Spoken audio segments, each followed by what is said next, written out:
13. And Pastor, if I could get you to open a word of prayer. Lord, we're so thankful for your word this morning. Please teach us, grow us, comfort us, do your work in us, that we might serve you and worship you all of our days. In Jesus' name, amen. So last time we started into Exodus chapter 16, which started with the Israelites complaining about a lack of food, which is understandable. They're traveling in a wilderness desert area where supplies would be difficult. They're at least a month of travel since they had left Egypt, so their supplies are running low as far as the bread that they had brought.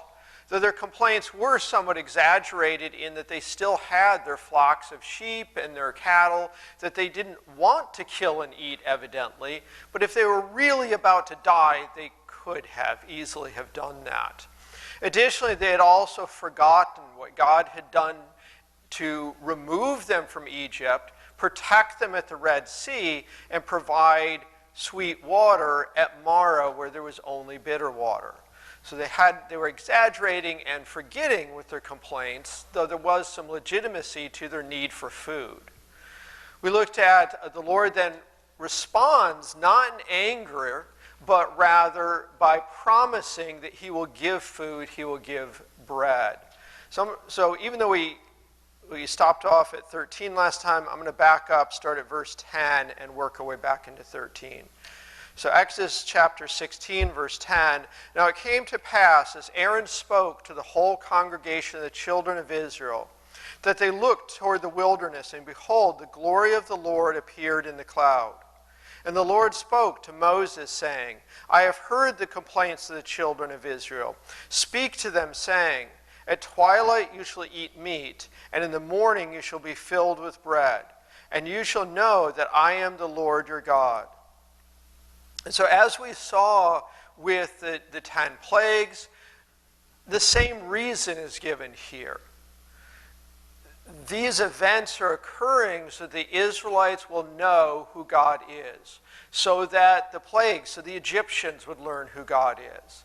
In the book of Exodus, throughout it, very much the theme is that the reader would know who God is.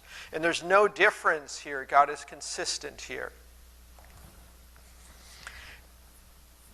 And even though it's unlikely that they would have been in such a dire strait for food that they would have died before morning when the bread would come, God provides them this one-time provision of meat and quail in the evening. That he's so generous in his giving here that even though they could have waited for morning, he gives them this initial meal of quail or meat that is kind of this one-time event where the bread we're going to see is going to be every morning, well, every 6 mornings for the next 40 years. So he's both going to provide here in the short term and in the long term. So picking up verse 13, so it was that quail came up at evening and covered the camp. And in the morning, dew lay all around the camp. And when the layer of dew lifted, there on the surface of the wilderness was a small round substance as fine as frost on the ground. And so when the children of Israel saw it, they said to one another, what is it? And in Hebrew, what is it is 2 words, manna. And so their name for this substance they were provided is, what is it? What is this? We have not seen this before. What is this? The quail, the first evening meal, was something that they recognized. Oh, this is quail. We'll eat the quail. For they did not know what it was. And Moses said to them, this is the bread which the Lord has given you to eat. And throughout this, we're going to see this emphasis on what the Lord is giving in multiple times. So the Israelites have complained, and instead of responding in anger, the Lord is giving them something.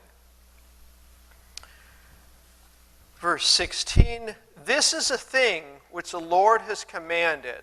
Let every man gather it according to each one's need, 1 omer for each person, according to the number of persons. Let every man take for those who are in his tent.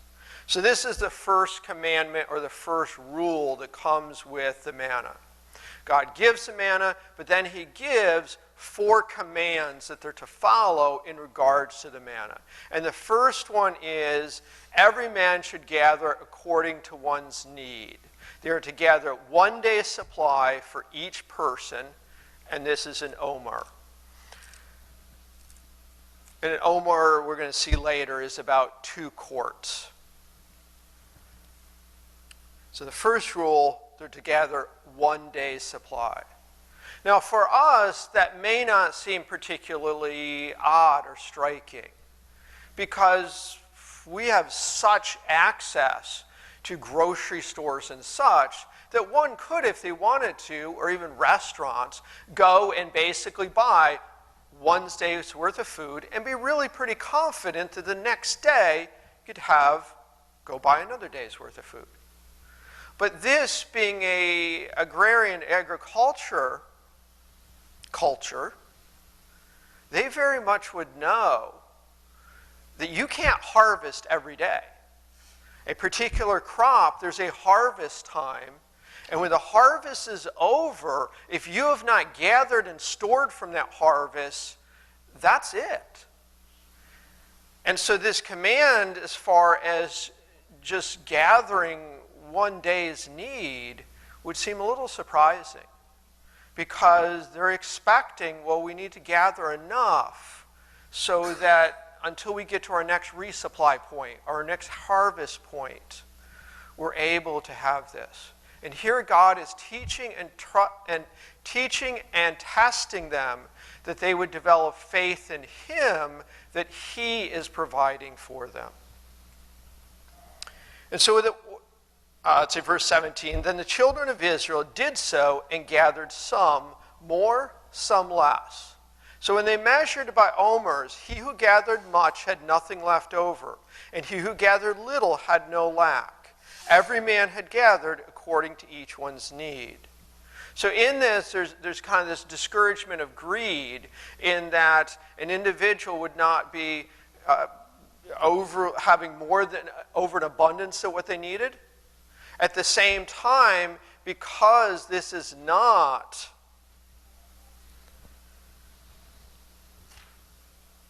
based on the people's work, there's an emphasis here that it didn't really matter how much they gathered. In the end, God had given them what they needed. The emphasis here being, this is a work of the Lord, a gift of the Lord, not a result of the people's work. Now, there is certainly an emphasis here that the people have to participate. It's not that the Lord is providing this little bowl of food outside their tent, that all they have to do is just sit and eat. But it is an emphasis that this is a work of the Lord, it is a gift from God to the Israelites, not something that they are working for. But it is something they are expected to participate in. So God is giving and expecting that the people will participate in this.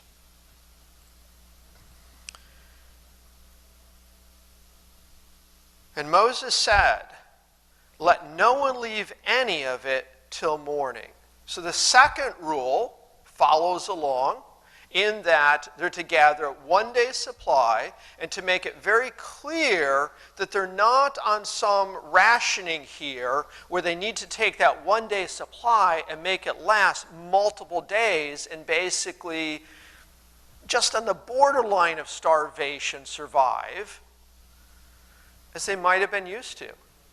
A nomadic people moving through a wilderness area, traveling in that time period, would very much likely understand that if you're not quite to your next supply point, you may have to take 1 day's provision and make it stretch 2-3 days until you get to that spot. And each day you have a little bit of food, but you're not fully filled, but at least you don't starve.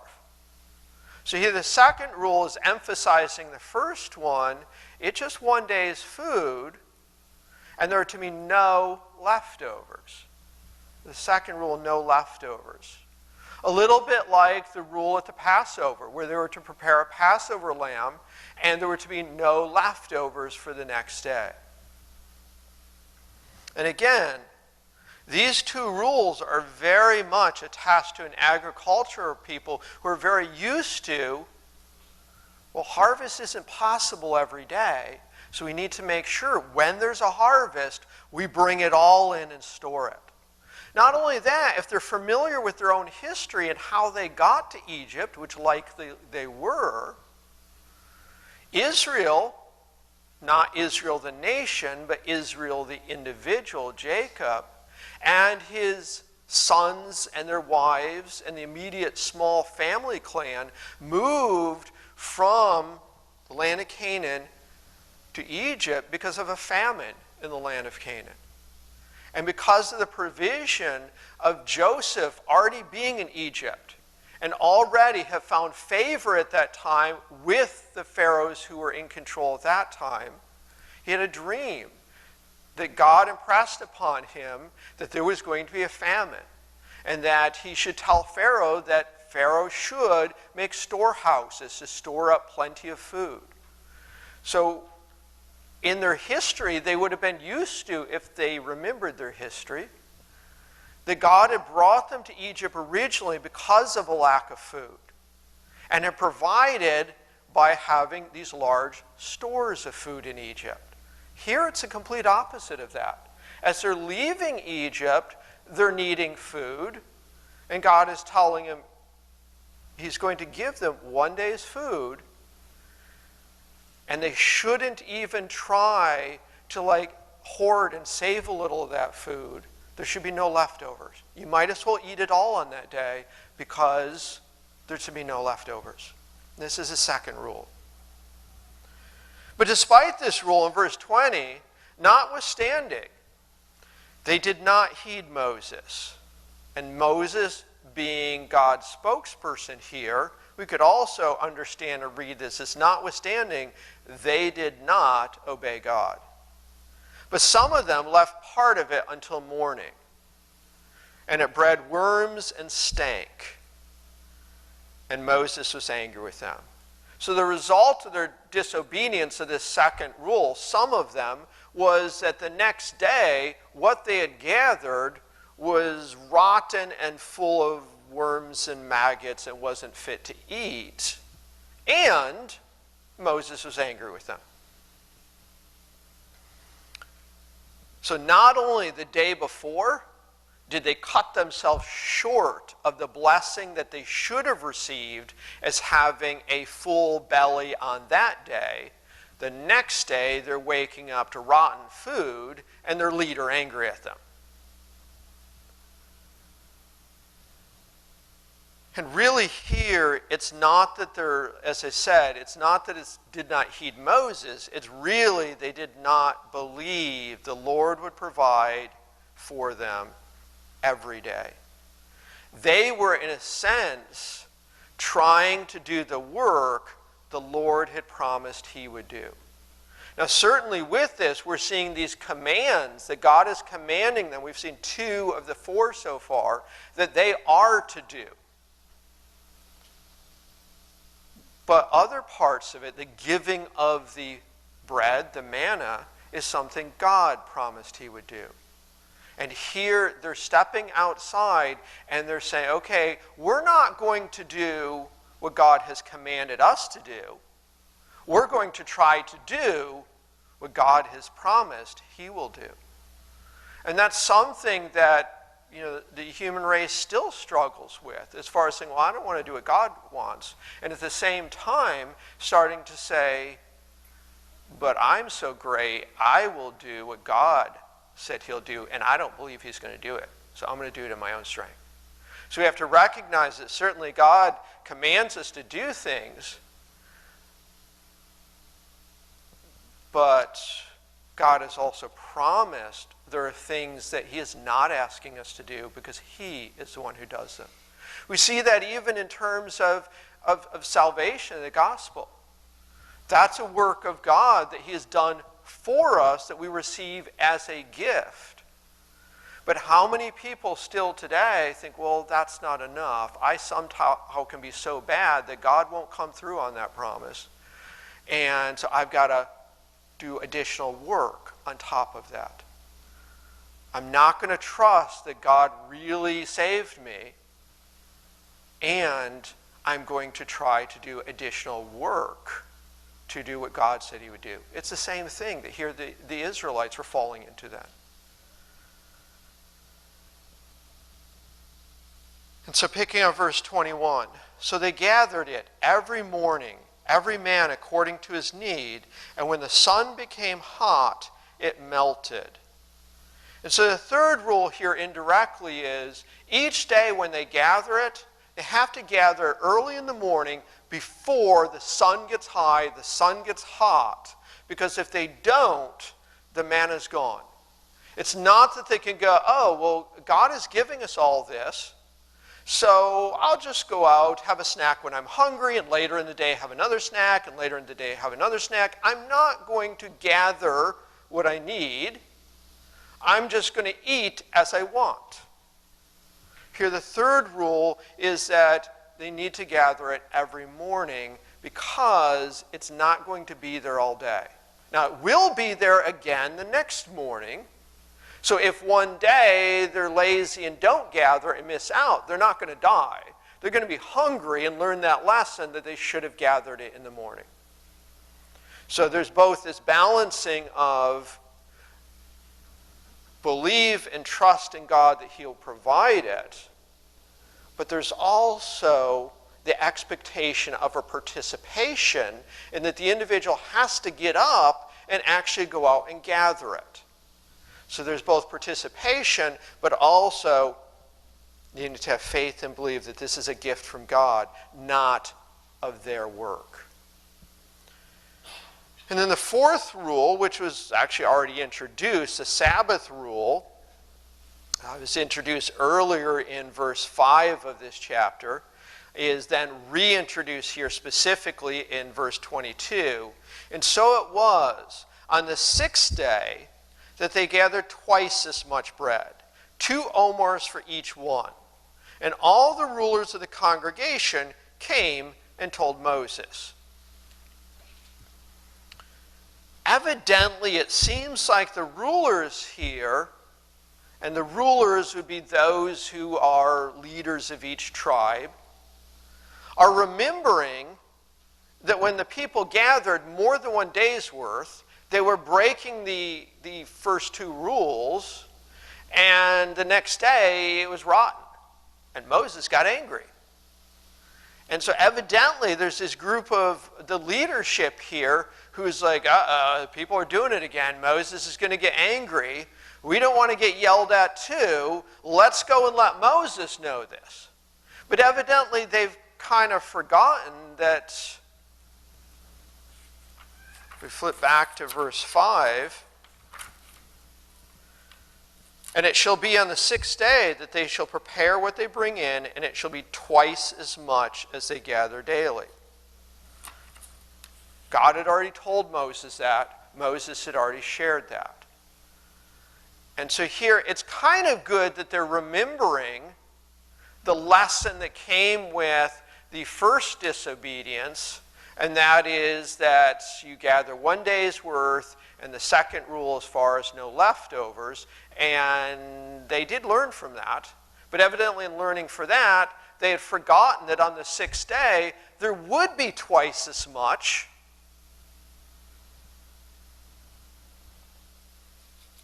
And they're concerned that the people are gathering too much again, because they've forgotten this already. And so Moses' response to them is no, in verse 23. Then he says to them, this is what the Lord has said. Tomorrow is a Sabbath rest, a holy Sabbath to the Lord. Bake what you'll bake today, and boil what you'll boil, and lay it up yourselves, all that remains, to be kept until morning. And so he's telling them, no, tomorrow is a special day. Now the fact that he's telling them this is a clue that at this point, the Sabbath observance is a very unfamiliar concept. And that's primarily because this is really the first Sabbath law in the Bible. We often think of that because this follows the pattern of creation where God rested on the seventh day, that observance of the Sabbath was followed straight through from that. It wasn't. The law of the Sabbath wasn't laid down until Mount Sinai. That hasn't happened yet. And here, this is really the first time in the Old Testament where a rule of the Sabbath is laid out. So you can kind of understand in that context why these leaders would be like, wait a minute, we don't understand why this is different on the sixth day, why there's twice as much, because on the first day, the second day, the third day, the fourth day, and the fifth day, that was a problem. So is it going to be a problem again? And Moses is like, no, this isn't a problem, because tomorrow is a Sabbath rest, a holy Sabbath. A day that will be focused on worship and service and focused on God, not focused on daily human needs, which in that time period right then specifically was making sure you got up every morning and gathered your one day's worth of manna for each person in your household. So this is really the first observance of the Sabbath recorded in the Bible as far as being something set aside for particular people. And notice here, it's kind of set aside in that it's tied very much to rest, not because of all the work the Israelites have put in, but because of the work that God has done in giving them these provisions and this harvest.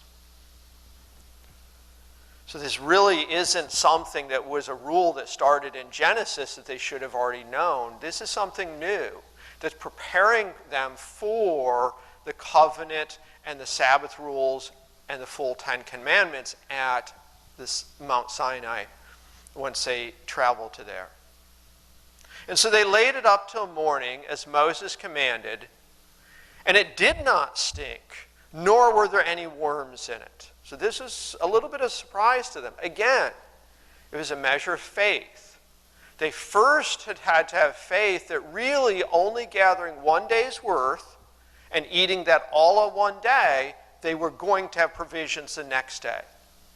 Now, it's almost reversed. And they're told, you need to gather twice as much on the sixth day, and tomorrow that food is going to last you. And they wake up and surprise, it doesn't stink. There aren't worms in it. And again, they're learning, oh, God does do what he promises. Now they're coming out of a culture where Pharaoh was seen as a god, and Pharaoh didn't do what he promised. He showed it repeatedly through the 10 plagues. He was an individual who didn't do what he promised. And the Israelites are coming out of, that was the one they were serving.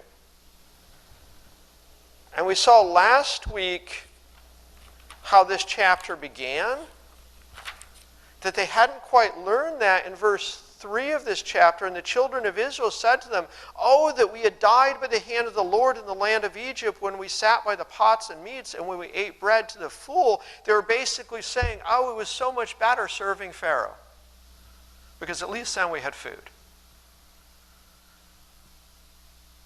They were in a sense saying it was so much better when we were serving this individual who was in authority over us, who oppressed us, and who constantly changed his mind and broke promises. They hadn't yet learned that God wasn't taking them in the wilderness to oppress them.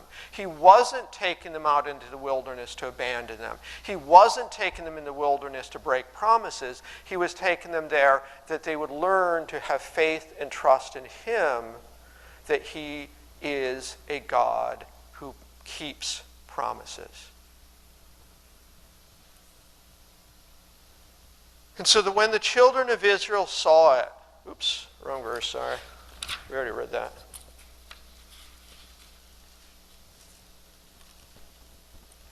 So picking up in verse 24. So they laid it up until morning as Moses had commanded it, and it did not stink, nor were there any worms in it. And then Moses said, eat that today, for today is a Sabbath to the Lord. Today you will not find it in the field. 6 days you shall gather it, but on the seventh day, the Sabbath, there will be none. And of course it happens that just like the first two rules of only gathering 1 day's worth and having leftovers, some people broke that rule and had to learn it by finding out that the food spoiled. This time around, those who didn't follow the Sabbath rule of gathering twice as much on the 6th day and not expecting on the 7th, there are some, in verse 27 here, now it happened that some of the people went out on the 7th day to gather, but they found none. Now, whether they went out to gather because they ate all of the 2 rations the day before, or whether they hadn't gathered enough the day before, or more likely, it's because they're like, oh, we've already got enough for today. Why don't we go out and gather extra today? Because they were thinking, we don't have to really do that much more work. It's what we've been doing the other 6 days. Let's get extra today. Today will be an extra special day where we get to eat twice as much. But they found none.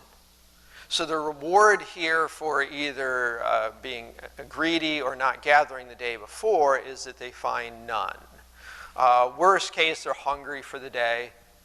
They get to, even though it hasn't been outlined here yet, they get to learn fasting on the Sabbath. Anyways, I just thought of that now. So there were some who, again, still aren't quite getting it. But so far, we see here that God hasn't gotten angry with them. God has provided for them graciously to teach them a lesson, but is not in any way getting angry and impatient with them when they don't learn that lesson. And the Lord said to Moses, "How long do you refuse to keep my commandments and my laws?" Now here, it might seem that God is angry with Moses. It might seem as if God is singling Moses out, except the you here in Hebrew is plural. It's not you, Moses, individually, how long will you do this? It's you, the entire people of Israel. It's referring to Israel as a nation, not Moses as an individual. And here, these events here are very much a test and a teaching, so that when God gives his full laws at Mount Sinai, the people are prepared to accept and follow them because they better understand who he is.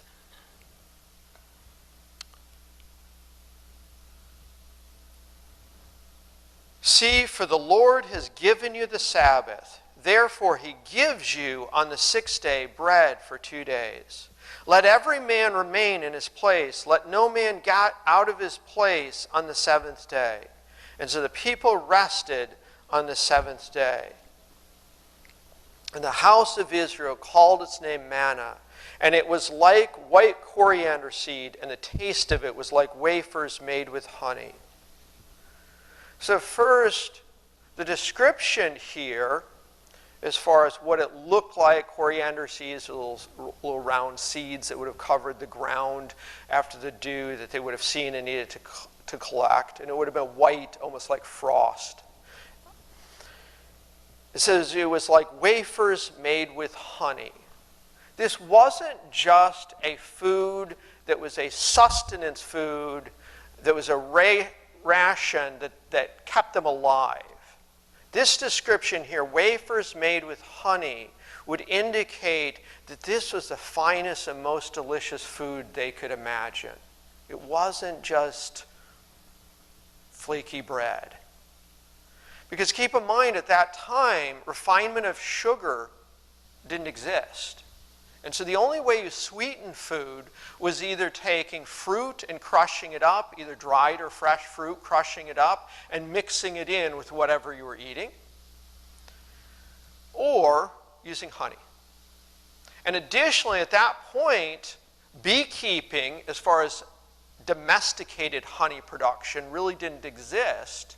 And so the only source for honey was scavenging wild honey. And so honey was not something that everybody had access to on a regular basis. So this eating wafers made with honey is an indication that this was, for that time period, the very most finest and most delicious food.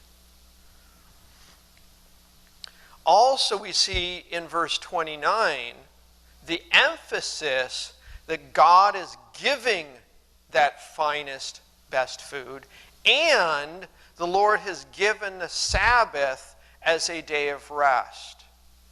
That the only reason they were able to rest on the Sabbath is not really because they have earned it because of the 6 days of hard work they've done. It is because it is a gift of rest to the Israelites, just as the food, the manna, was a gift to the Israelites. So there's an emphasis here that this isn't a pattern that God's setting up here, that the Israelites are supposed to work for 6 days in order to deserve that rest of the Sabbath day. It is not that they've earned it. It is that it is a gift. And it is just like the manna, the bread. It is a gift from God. It's not something they've worked for and earned. Now, certainly, this gift they need to participate in, and they need to follow God's commandments to receive the full blessing from this gift. If they decide, you know what, no, I'm not going to follow the commands that I'm to gather 1 day's worth and have no leftovers. I'm going to gather more than that because I'm going to try to do God's work for him and for me. That's not going to work. They're not going to see the full blessing because that extra work they do to gather that extra manna, what happens to that extra manna? It spoils. And it's interesting that even though on the 6 days, it almost seems like, well, they have to work twice as hard for that day so that they can rest on the 7th. If we flip back, let's see, where is it? Flip back here.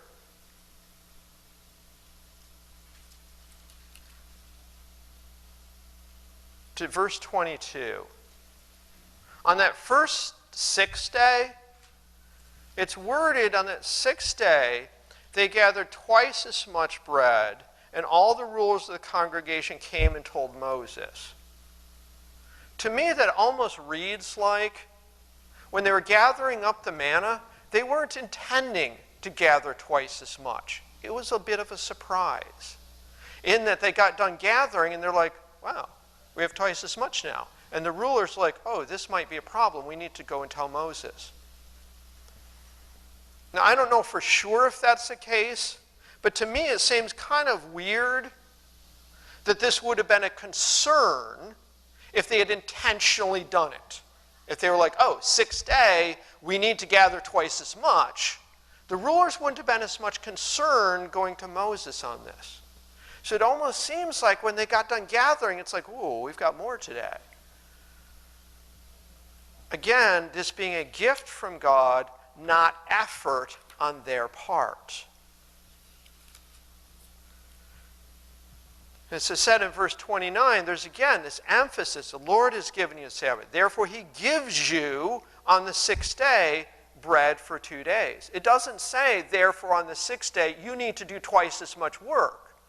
It says on the 6th day, God has given you twice as much provision so that the next day, the Sabbath day, can be a day of rest.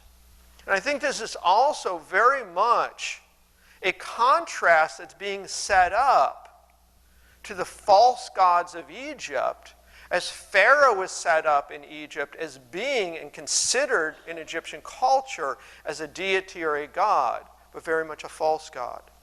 If we flip back to Exodus chapter 5, verse 4.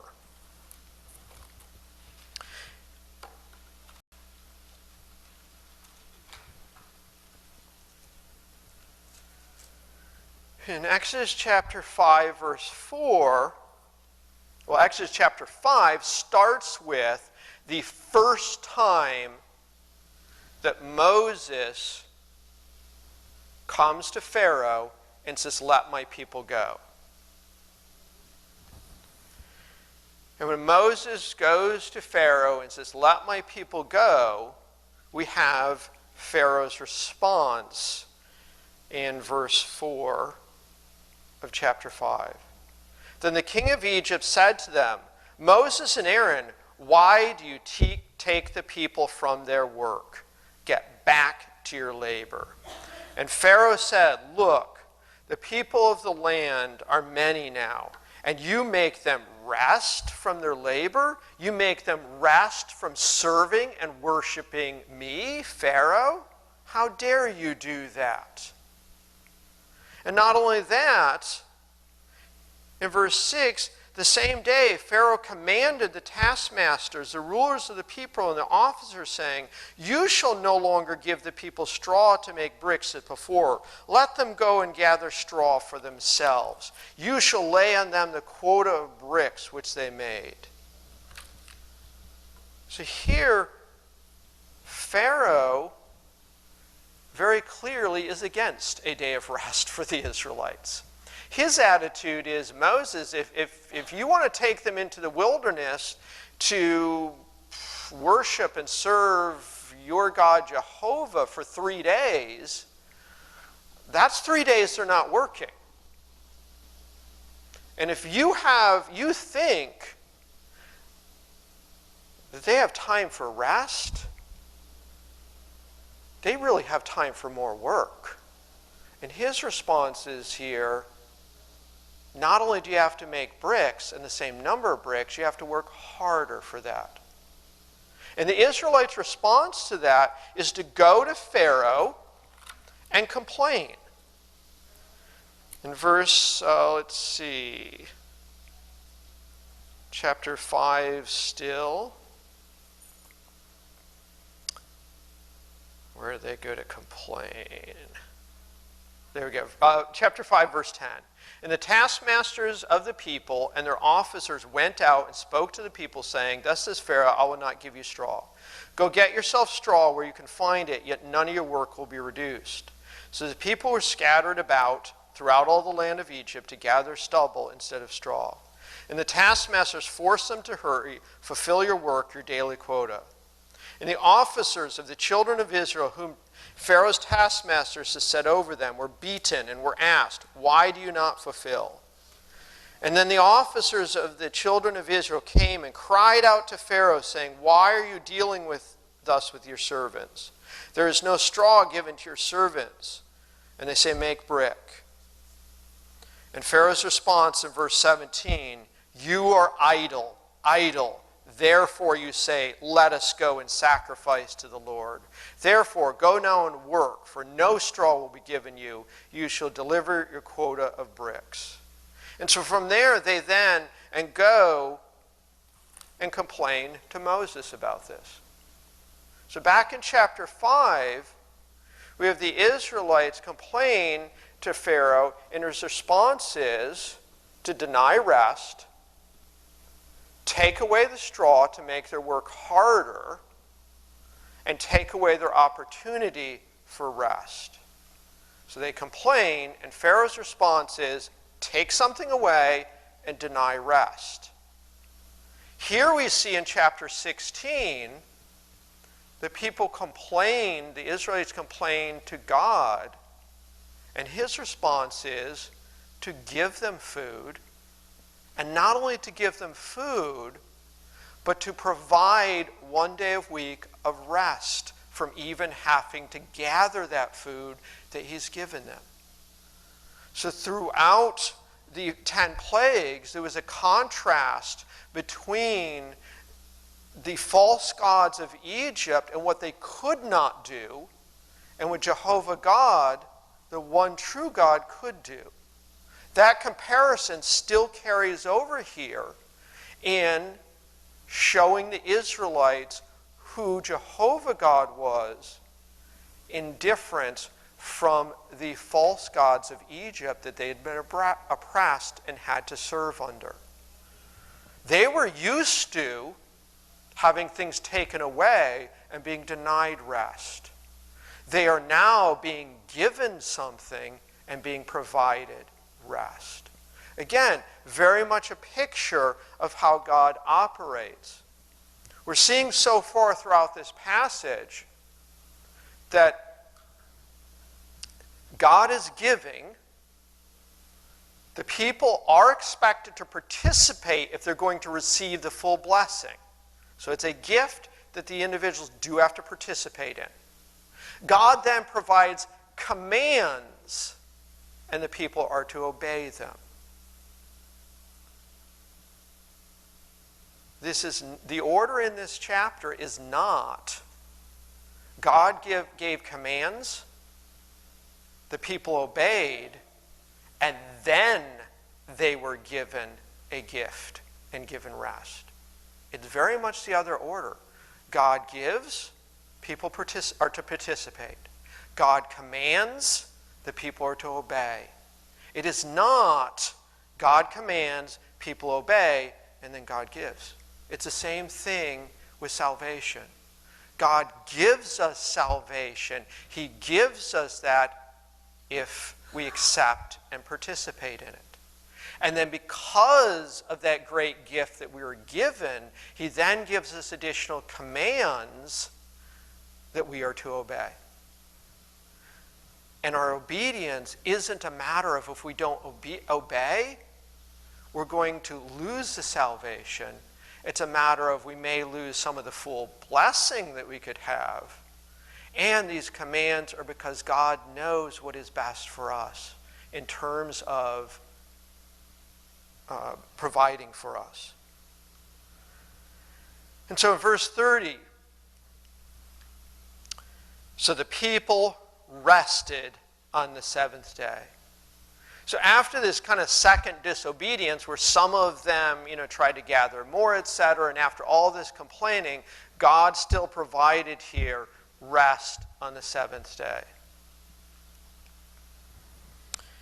The last section is kind of looking forward to a future event that occurred later than this passage. And so the house of Israel called his name manna, and it was like white coriander seed, and the taste of it was like wafers made with honey. And then Moses said, now when we see then Moses said, we might think that immediately on that seventh day, after these events that were just recorded, then Moses said this. It's likely that Moses said this sometime later because we're going to see a reference here most likely to the Ten Commandments and the Ark of the Covenant indirectly here. So then Moses said, this is a thing which the Lord has commanded. Fill an omer with it to be kept for your generations that they may see the bread with which I fed you in the wilderness, when I brought you out of the land of Egypt. So notice that's kind of a past tense there.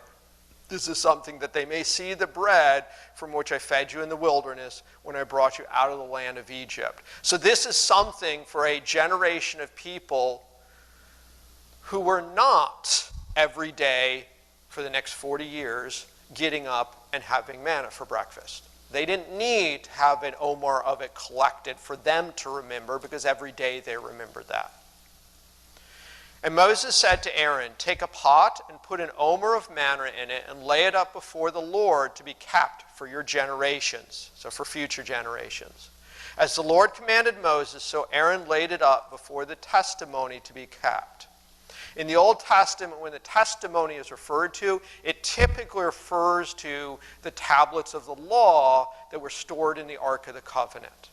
So it's very likely here that Moses is putting this omer of manna into the Ark of the Covenant along with the tablets of the law for future generations. So just like the Passover, every year that the Passover meal was eaten, it was a teaching. It was a reminder and a teaching so that the new generation go, why are we celebrating this? And the older family members could say, this is why. Same with the Feast of Unleavened Bread. The younger could say, why are we doing this? And the older generation could explain. So this would have been something that was in the Ark of the Covenant that later generations would be taught. These are the things in the Ark of the Covenant, and here's why. So evidently, this giving of manna was so important, it rated high enough to be one of the items that God commanded Moses to have Aaron put in the Ark of the Covenant. Now, the reason I say that these are kind of future events here from this chapter is because the Ark of the Covenant didn't exist yet when they first had manna. They hadn't made it to the Mount Sinai, the tablets and the testimony. So where it says in verse 32, introducing this, then Moses said, when, well, some time has passed. This is added in here as kind of a look ahead for the reader so they understand and tie this to this. But this is evidently an extremely important, and you can kind of see why, because this was very much kind of a early learning for the Israelite as a people to truly, truly put their faith in God for salvation from hunger. We can also see why then in the Gospel of John, very much Jesus declares himself, I am the bread of life. He who eats from me will never hunger. As far as this being a picture looking forward, that we can trust God to keep his promises. And then this section ends with a short poem and a footnote. So verse 35 is written in a parallel poetic format to summarize what just happened. And the children of Israel ate manna 40 years until they came to the inhabited land. They ate manna until they came to the border of the land of Canaan. So it ends with this little poetic summary that this was something that God provided for 40 years as a gift to the Israelites to sustain them. And the reason it took them 40 years wasn't because it was really a 40-year journey from Egypt to Canaan. It's because of their future complaining. So even though God knew that they were going to complain more and they were going to be unfaithful, he still was giving them that sustenance while they were learning the hard way, so to speak. For many of these people, they died in the wilderness. For many people of this group who first got that manna, that's what they ate for the rest of their life on earth. And then there's a footnote at the end. It ends with a footnote. Now an omer is 1/10 of an ephah.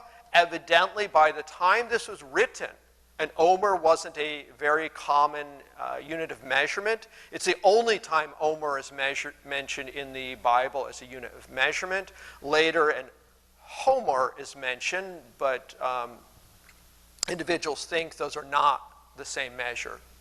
But we do know what an omer is because it's 1/10 of an ephah. And at that time, people would have known what an ephah is. And today, we can know what an ephah is because archaeological evidence and jars that were found in Lachish that are ephahs hold about 20 quarts. So an omer is 1/10 of an ephah. Because of archaeological evidence, we know what an ephah is, about 20 quarts. An omer would have been 2 quarts. So this footnote would have helped to explain to the original readers, because God wanted to make sure the original readers understood this. And then through scholarship and archaeologists, even though most of us are probably not familiar with what an ephah is, we can know how much it is. Some lessons from chapter 16 is to remember God's blessings even when things get difficult. To trust for God's provisions even when things are difficult. Obey God's commands and do all this without complaining. As Paul wrote in Philippians 2:14, do all things without complaining and disputing. Dear Heavenly Father, we thank you for these words that you've given us. Help us to put our faith in you rather than faith in ourselves. I pray as we come and remember what you did, what Jesus did on the cross, dying, resurrecting, that we might have rest in him at the communion table today. And in Jesus' name, amen.